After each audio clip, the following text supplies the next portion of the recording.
You're listening to The Itch, a podcast exploring all things allergy, asthma, and immunology. I'm your co-host, Kortney, a real-life allergy, asthma, and eczema girl. And I'm your second host, Dr. Payal Gupta, a board-certified allergy, asthma, and immunology doctor. Kortney and I hope to balance each other out so that we get you all the information that you want and need about allergies, asthma, and immunology. Hi everyone, welcome back to The Itch. Today we talk to Thomas and Dina Silvera. They're the two parents behind the Elijah-Alavi Foundation. As a response to their son, Elijah, dying from an anaphylactic reaction at daycare, they set up this foundation in his honor to protect all pre-K children. We hope you find this episode inspiring and also eye-opening to how much more awareness we need to raise in all socio-economic groups and how simply going into a community to educate isn't always the right approach. We also highlight ways in which you can help your communities because everyone in a community can make a difference. So let's jump on in. Hi, everyone. So today we're talking to Dina and Thomas of Elijah's Echo, and I know many of our listeners know about your story. For those who don't know, could you tell us a little bit more about your journey and Elijah and how you started the Elijah-Alavi Foundation? All right, well, so I'm Thomas Silvera. I am, I say, the most proud parent to have, Elijah-Alavi Thomas Silvera. Everything that happened back in November 2017, our son Elijah was given a food allergen at a place that he was attending for school, and soon after he had passed away. So with that being said, my wife and I decided what are we going to do about a situation like this? We could either just cover ourselves in our bed, dig ourselves into a hole, or just not acknowledge the world. There were a lot of factors that we had to kind of think about what we wanted to do. And it was hard for my wife at the moment. So I had to kind of pull up my big boy pants and do something about it. So about a month or so after everything had happened, my wife and I decided to look into legislations. And we found out that there was a miss in the anaphylactic policy that she had stumbled upon. The anaphylactic policy only focuses from grades K to 12, which was unfortunate because that should have been in place for daycares and pre-K. Even through the grief stages and everything, we were still fighting through all that, fighting through the pain, fighting through the fights, fighting through all the grief that we were kind of stricken with. And it was how can we create a difference? So we actually started the Elijah-Alavi Foundation before actually solidifying as a nonprofit, just so we can get this work on the ground. And we created a movement in his name, which is the hashtag Elijah's Echo, because my son at such a young age did not have the voice actually to voice what was going on. So we decided to be his voice after everything. So and be the voice of every other child and parent that don't know how to be strong for them, so we want to be able to provide that space for everyone. Hi, my name is Dina, and my husband Thomas initiated the foundation and asked for my support. As an educator, I just felt that it was my duty, not just as an educator, but also as a mother, to step into this space and support other mothers, other fathers, other guardians that may need this support. Because after our tragic incident, it opened up a world that I didn't know existed, to be honest. Like another parent, I really trusted the organizations. I trusted the policies and regulations that were out there that protects our children. And to my surprise, we completely dropped the ball in our country with that. So it was a part of my grieving process, the foundation, believe it or not. It helped me. It kind of took me out of this dark space that I was in, and it allowed me to step into a better space, which was providing service and information and resources to other families that needed this, like quickly.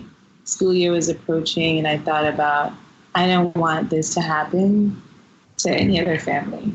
It was really important for us when we started the foundation to ensure, at least make sure that this foundation does something that is actionable, meaningful, supportive, resourceful, so that no other parent or guardian has to experience what we did. It's like, I don't have him physically with us, but a lot of the work that we're doing is the work that is driven by his strength.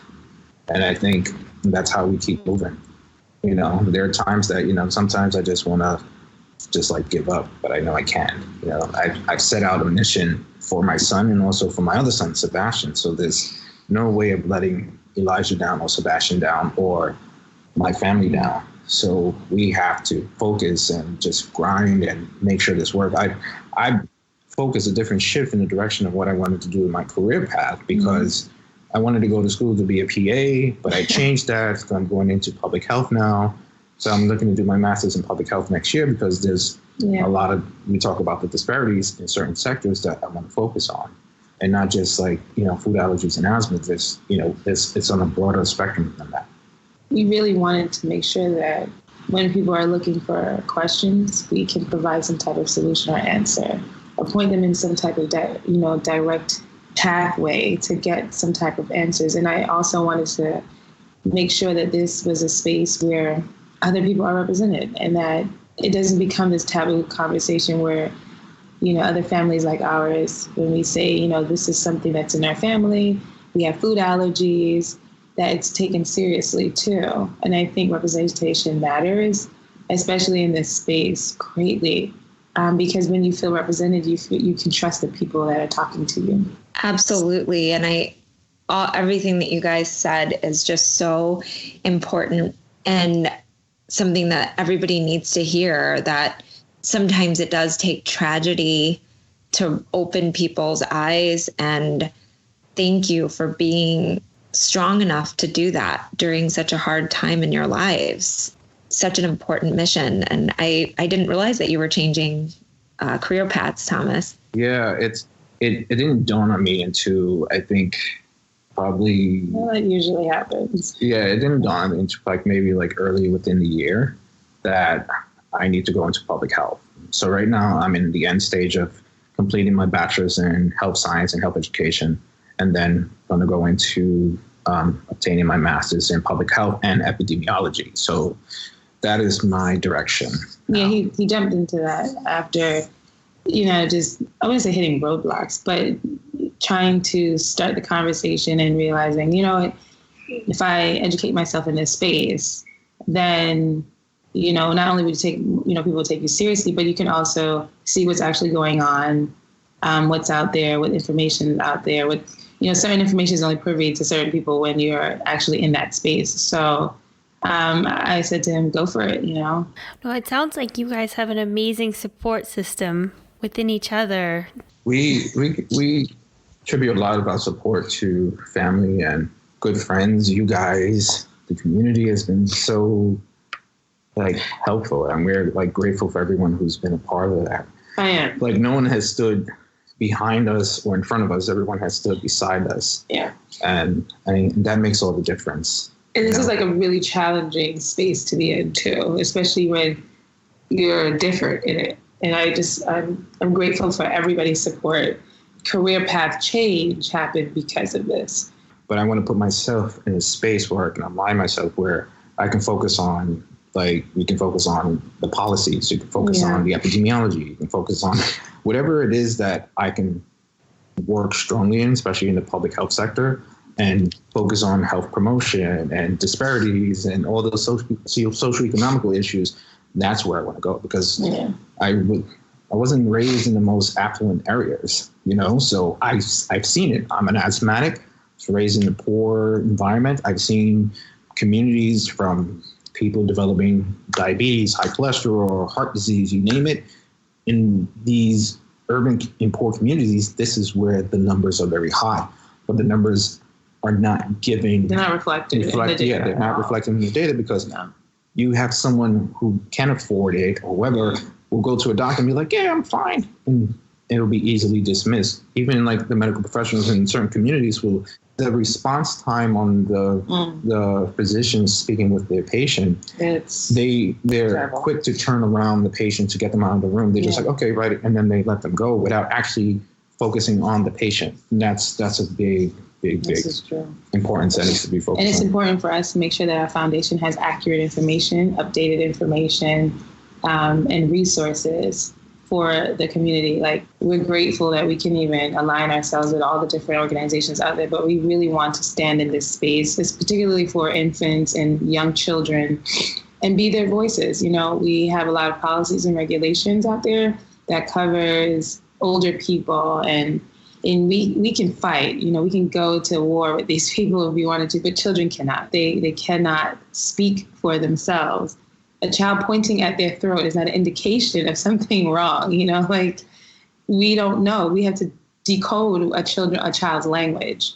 And I think the more information, the more resources that we give to our communities, it will give them that armor that they need and that support that they need so that they don't feel scared or shocked when things are happening, but they know what's happening. Like, we had this conversation with our partners and they said, we have fire drills in schools.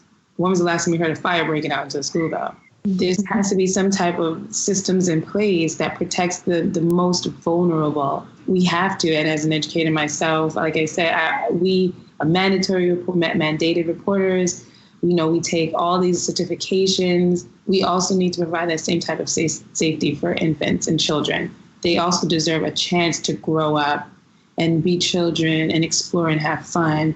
And it shouldn't be a war on food. For them particularly, let us as adults and us in this space figure out how to make their spaces safe, and how do we offer that proper resource and information to the community that needs it at large. It sounds like there's multiple areas that you are trying to work in. Mm-hmm. And Elijah's law bill, can you specifically talk about what the bill is for? And then we want to kind of delve into everything else. With Elijah's law, which it tells basically is to tell early educating programs in New York State that they must follow state food allergy guidelines and protocols, which will help to prevent response for people to respond quickly to life-threatening food allergies and anaphylaxis. The initiative behind the legislation is it's a system that has failed us.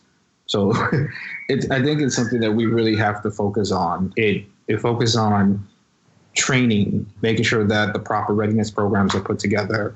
The training, it has to be a New York City regulated training, but there's actually really not something. Mostly they're all done on webinars. Something I guess we didn't mention to you at all is that we partner with Belay.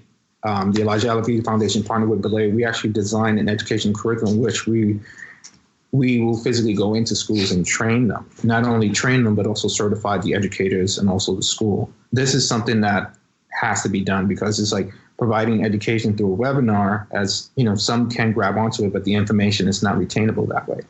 So when you physically are there working with, the students, as we will call them, that they will be able to get the hands-on experience and the knowledge that they're able to retain a lot better. So that's one of the things that we're trying to work on, especially that aligns with the Elijah law, in terms of getting that done. So there's a lot to it. Well, the law specifically just focuses, the main thing about the law is ensuring safety for children in daycare, early education facilities. Because before that, the reality is there really wasn't any protection for the children, to be honest. And that protection is specifically for anaphylaxis? Like food allergy, but in general, there really wasn't a language specific to tailoring to the safety. So this law is not just for food allergies, anaphylactic, life-threatening food allergies in that sense, but it's also a law or bill that protects our children in the care of these people. On top of that, there is that language now that's inserted into this bill that states those children with life-threatening food allergies, and there has to be now policies and regulations set in those places now that ensures the safety of those children. And so now that's why the health codes have changed. And now, for this new school year coming in, a lot of the educators had to be MAT trained. And what we're providing is that hands-on training. So in the case, God forbid, a child does have a reaction, and they may occur this year, that the educators in the space are well-equipped, well-informed, and have the proper resources and information and protocols to know how to act and how to act fast to ensure the safety of those children. Yeah, so basically the protocols will include training, courses, guidelines for development, individualized emergency healthcare plans, communication, treatment plans, and risk reduction strategies for child care programs, which is going to be required to have like a protocol in place for communicating about food allergy that are safe and unsafe, along with strategies to avoid allergens in certain spaces. And it provides equity for all children. So it doesn't matter your socioeconomic background, it's equitable. You want to make sure that it covers, and that was another extremely more important part of the bill, that if it's a daycare family, it doesn't matter. It's something that covers and protects all children. Right, which is so important. And I guess there's so many parts of this. Sorry, I have 30 million questions right now. But the first one is when, you talked about the webinars. And I think that people use, or institutions use, webinars because it's an easy way to get the message out to people. But I've done webinars and I know what webinars are like. And it's, you just fast forward, do the quiz at the end, fast forward, do the quiz at the end. I mean, let's just be real. That's what people do when they do webinars. And so it's not always as educational as you would hope, right? Correct. I think the problem when it comes to webinars, everybody's looking for a cost-effective way to do a training without actually physically hiring people to go in to do the training. Just imagine if we did, which they doing your first day AED and CPR, do a webinar. And then when you're actually faced with the emergency situation, you're like, oh my God, do I have to look back at what I saw? Maybe that was in there. Like, you don't want that. You want to be able to retain the information. And I know, Payal, you went to school. You everything has to be physically hands-on. You have to know your work. You have to know what you're doing in order to be able to provide that information to people so they can retain it. Yeah, it's good. The information is easy. You can get it out to a broader amount of people through a webinar. But the physical attention and the hands-on training is very vital. And I think we're missing that because we want to save on costs, because it's more effective that way. Well, yeah. And I guess my question is, daycares are interesting spaces. And I'm not an expert in daycares, but what I do know is that I've met people that I'm like, oh, you run a daycare in your home? There's just so many different ways that you can have a daycare, right? You can literally do it in your home. That means there's hundreds of daycares out there. Yes. And so how are we going to figure out which ones get this program first? There are certain areas that I would want to first focus on. What we were talking about, the disparities. Are we focusing first in areas that do have higher disparities in care, and then moving on to the areas that are probably less? So our goal for the foundation is to actually provide that information to, especially like those in-home family daycare centers, to provide that type of resource for them for free. Because those spaces are really not that big that they're working in. I know a couple in the neighborhood that I used to live in. It's like 2 people working with a certain amount of kids in there that they provide these home daycares. So especially in these areas, and we have parents that have children with food allergies, they leave them susceptible to these people who run these daycare with the risk without not getting called based on a tragedy that can happen. So we want to provide that type of information to this space and give that information to them for free in these in-home family daycares, like working with daycare centers and also public schools. That's where focusing that different. But we want to focus on the disparities and the myths in these underprivileged areas first.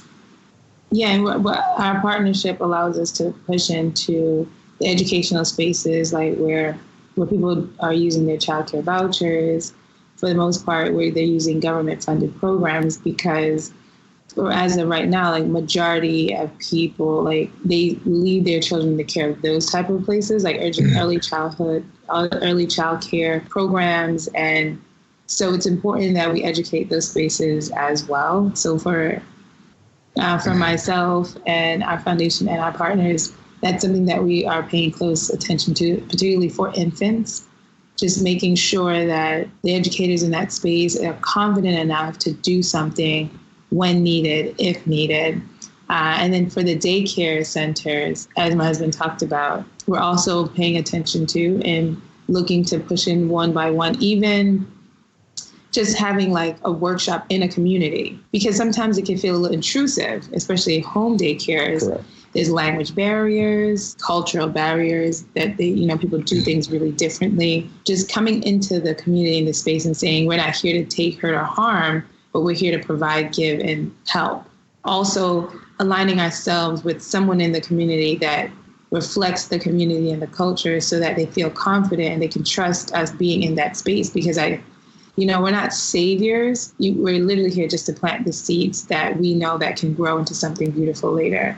And it's really important that we do that with gentle gloves, especially in communities that are nervous, that this is the first time they feel that this is necessary. This is another added thing to what they have going on. Well, when you're taking care of someone's child, yes. So I don't really sympathize in that way, but I do understand when you're already like having to deal with so many things that you have to comply with, and then having someone throw something like this at you with no information, no resource, but you're going to be held accountable for it. I think it's important that we do allow some type of ability to provide that support so that they don't feel overwhelmed, especially when dealing with little children.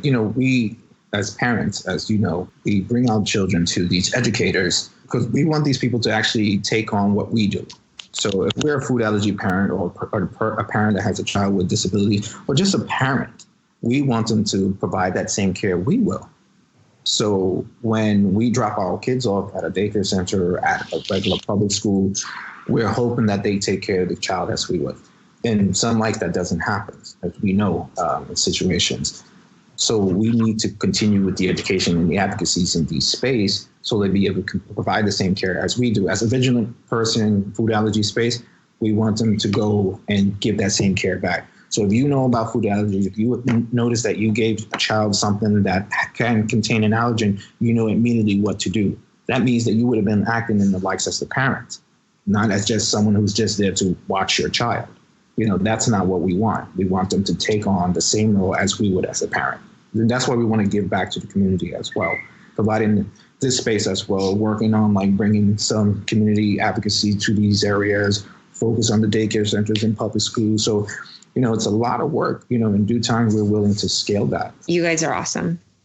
This is amazing. So needed. And not, like you said, not only in the food allergy space, but I know because I'm really involved with the asthma space also, there's just a lot of disparity in asthma care, even, in New York City, most definitely. The Bronx, as I mentioned before, is had the worst asthma rates in the entire country. And it's something that I'm very passionate about and trying hard to do something with the American Lung Association. But it's just, there's so many barriers, but I know that there's a way to do it. What you're talking about with the asthma, it all comes down to a biostatistic in the epidemiology of that.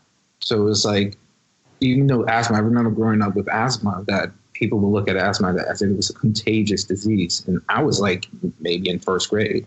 Yeah, the numbers have astronomically grown into an epidemic. Funding is provided to them, but also there's the lack of information that's provided to the community that needs it. And I was raised in the Bronx, and I was actually in a location where the highest rate of asthma was there. That was the section I lived in. So it's to actually still see that this is something that's amiss, it's unfortunate. But I think it all comes back to, which is why I think we're in a great time right now when it comes to information and resource. It really comes down to representation. Example, when I was teaching and we would have people that would come to talk to our students. the students will check out because they don't trust the person talking to them. But if you bring in somebody that represents them, that reflects their culture, they will sit longer and eventually they'll start to listen. And I noticed the same even with the educators in that space. You automatically check off in your mind, what does this person know? They're just coming in here. They don't know our culture. They don't even, and I'm a Hispanic, I'm an Afro-Latina, but it doesn't even matter because if I go into a space that's more Mexican, they're really apprehensive towards me too. So if I don't come in with an understanding of their culture, if I don't represent them in some way, if I don't bring someone that represents them, immediately they don't want to hear what I have to say. And that's just the truth. It's like language. You can go into a room full of people, and if they're speaking Spanish or Thai and you're speaking English, they're immediately uncomfortable. Bring someone in and start speaking their language, and immediately everyone's listening, they're engaging because they feel comfortable. So it focuses on the cultural aspects of things as well. So I love now, we're in a time now where these conversations can happen. We have access to spaces, and that is going to take pioneers who are not afraid to step into these communities and reach across. Like our foundation, we want to align with different cultures and diverse backgrounds so that when we go into these spaces, they can trust that we actually put some thought into this. We didn't just show up, but we actually thought about how we're going to reach this community. We did our research. We found pioneers in their own communities that they can trust, that they will give an ear to, so that they can see, okay, these people took the time to align with these said individuals, and they really do care about our community to make sure and ensure that we are getting those resources that is available out there that we were not privy to. Because that's really what's happening. You know, there's a lot of information out there, but everyone assumes that we all have access to it or that we know how to have access to it. But I have my family's like the United Nations. My grandmother's been here, I don't know how many years. She has no full understanding of food allergies, like at all, like zero. This is my Hispanic side. My Jamaican side, forget about it. It's not even a thought. It's not a process. You know, people have died in our family and come to find out I had to do this research. We have a lot of food allergies in my family, but it's not a conversation. It's a cultural thing. So you can be here for 50 years, but if this is not a conversation that's happening with people that represent you, that's where things get lost. How do you get that message to the communities that need it, to the people that aren't seeking it out? And that's something that I think about a lot. I think a lot of it needs to be more grassroots too. I feel like what you're saying, Dina, is like you can't just go into a community and just expect them to listen because you know it's a really important thing to listen up to. You have to trust the person telling you this information, and you're not going to absorb it unless you trust that. And it's really about finding those community leaders and having them understand why you want to come in and help and why you want to educate on that specific topic. And it's a lot more work than people believe it is, because not everyone's going to go online. Not everyone has access to these resources that we think are great and that everyone can go and, you know, read everything that they need to know and be educated that way. But it's like, you need to go in there. You need to establish trust because, I mean, I have like a Chinese family and I have a Canadian, this like white Canadian family, but it's like there's two different worlds of conversation happening. I totally see that. And I think a lot of people they say that they want to bring this to, these urban, these poor areas, but I don't see it. So like we've aligned ourselves with a couple of community leaders that this is something where we're going to be starting moving forward on, is actually bringing this awareness to these communities. The focus needs to start there. But it's also about community. And I want people to understand, if you are one organization that has all the information, but nobody else on this side has it, then what good are you? That's how I feel. Every single school has a fire safety code drill. It doesn't matter what school you go to, you're going to experience that. And so that's how I feel about the food allergy community. I think it should be where it's not just, for the poor communities, they need it the most, but it should just be for every community that need it the most. Because it's not a conversation that's happening on a broad spectrum. Like, let's be honest, it's just not. Because like I said, naturally, when you live in certain communities, we're not keen on asking certain questions because you don't want to look stupid. And that's just the truth. You get to a point in your age, you're supposed to have all this knowledge. And if you don't know, you just keep it to yourself. There's a lot, like the adult illiteracy is so high, but if you told people that, they wouldn't even believe you. So, I think about all of those things. This is not just about the Elijah-Alavi Foundation. This is truly a place where if you're coming to us for information, you can get resources. I can say, go to this person. They have a wonderful podcast. They're robust in information. You get more than what you need. Go over here. Like I want us to be in that space where different people can say, you know what, they're really doing great work in this area, but also helping them to understand there are people also in your community that you can align with that can continue to support your voice. But if we're not doing that, we're going to constantly show up in spaces where we're the only ones there because we don't trust to share the information. We don't, like I was telling my husband when we were doing this in the beginning, I'm not a medically savvy person, and we have to be careful to not go into spaces with all this medical jargon. It's too much. And I worked in the special needs area, and that's my specialty. Being able to communicate to everybody, that's the point. If only this group or this sector is getting it, then I have failed as an educator. That's how I always felt. Everybody should be able to conceptualize, understand, and comprehend the information that I'm sharing. It has nothing to do with that I'm dumbing down the information. It's not taking away from your educational background. But when you're dealing with loads of people, we have to think that way. And so we have to, I always say it's not everyone that has knowledge can be an educator and teach, because you have to be able to take that information and make it that it's digestible to everyone that you're talking to. So if you're only speaking to a certain space, then how much of your information is coming across? If you cannot explain this in a way that makes sense to a 7-year-old, then you need to get somebody that can break down that information. And that's why I said our work, it's long, like you were saying, it's grassroots, and it's community. It's truly community. And it's going to take a lot of time. And I told Thomas, what we're doing and everybody that's involved, we're going to look back many years from now and be really proud of the hard work, because after we do it, so many others is going to come behind and just take and share and take and share. And that is the goal, really, so that this will no longer be those kinds of people's problems. And let's be clear, when you go into like the Hispanics, the African American, the African communities, the Caribbean communities, I'm not going to lie, they all feel like this is a white problem. They do. Those are white people's problems. That's not true. This is not a sport. This is not an ethnic situation. This is everyone. This is a health occurrence.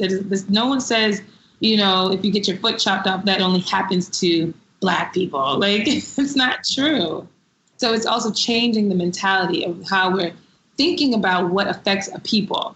I don't ever say this is only this type of race problem. And when you start thinking that my asthma is your asthma, my allergy is your allergy, we start to educate a little differently in that space. You don't see, well, because this is only a woman's issue, then I can't speak to it. That's not true. We should feel that we can communicate across the yard with one another. And for me, I'm passionate about that, because it's important that our children see us in that space and that we're leaving something better for them.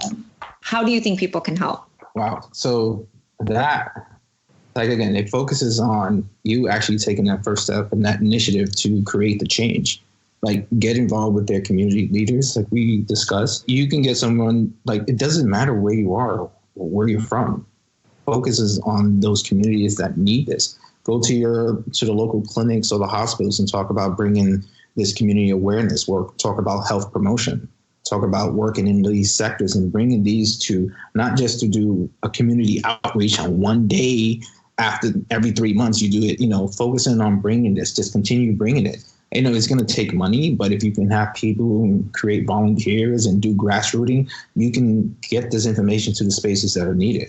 Also, people can email us and reach out to us, and we can get that information to them. Mainly, we focus on the equity to make sure that all children in every school, in every neighborhood, regardless of socioeconomic conditions, culture, or class, are safe when their parents drop them off at school or at any daycare center, or or babysitter. That's our main focus. If they, we're revamping the website. It's the Elijah-Alavi Foundation.org, which you can see some updated information on there. But we are easily accessible via email. If they was to send in information through the site there, they can get access to us right away, or through our Instagram at Elijah's Echo, or Facebook at the Elijah-Alavi Foundation. Thank you. And we'll have all of those links, obviously, so that you can access them. Thank you guys for having us.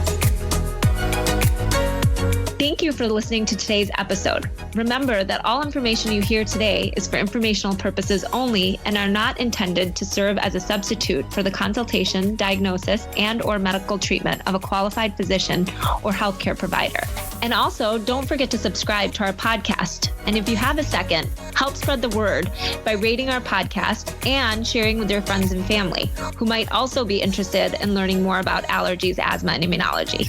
You can always stay up to date by checking out our Instagram, The Itch Podcast, where you can leave questions you are itching to know, or check out our website, which is www.itchpodcast.com, which contains more information about the subjects we covered in today's episode and every episode. Until next time, have a fabulous week.